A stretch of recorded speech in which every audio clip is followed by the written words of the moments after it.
Pemerintah menyampaikan hasil evaluasi pemberlakuan pembatasan kegiatan masyarakat atau PPKM Jawa Bali di kantor Presiden pada Rabu siang. Mobilitas masyarakat masih tinggi menjadi penyebab masih tingginya angka COVID-19 di Indonesia dan tidak maksimalnya penerapan PPKM Jawa Bali.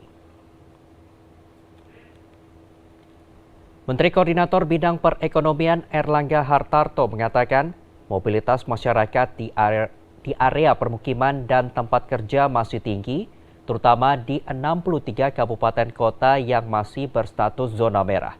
Sementara ada perbaikan angka COVID-19 di 3 wilayah, yakni DKI Jakarta, Jawa Tengah, dan Daerah Istimewa Yogyakarta.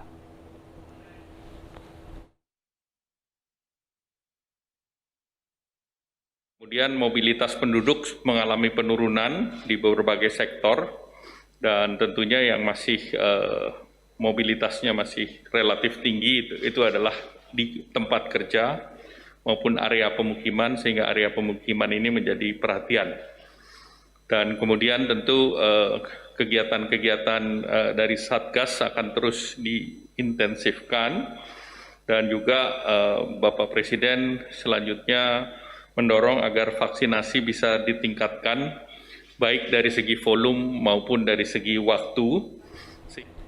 Epidemiolog yang terlibat dalam Satuan Tugas Penanganan COVID-19 akan memprioritaskan tracing di 13 provinsi dan 52 kabupaten kota dengan kasus COVID-19 tertinggi. Hal ini sebagai upaya pencegahan penularan COVID-19 sedini mungkin. Pemerintah terus mengoptimalkan upaya 3T, yaitu tracing, testing, dan juga treatment sebagai salah satu langkah untuk menangani pandemi COVID-19.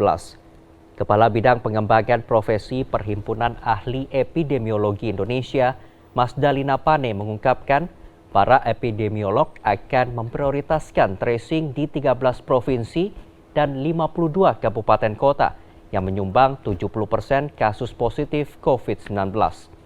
Mas Dalina menyebut saat ini wilayah Jawa Tengah dan Jawa Timur menjadi daerah yang menyumbang angka kematian cukup tinggi.